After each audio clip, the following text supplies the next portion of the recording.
दुःख भन्नु यस्तै रहेछ संसारमा को मान्छे खुसी छ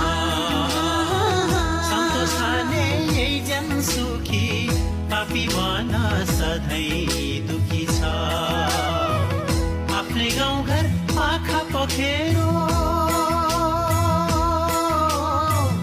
आफ्नै गाउँघर पाखा पखेरो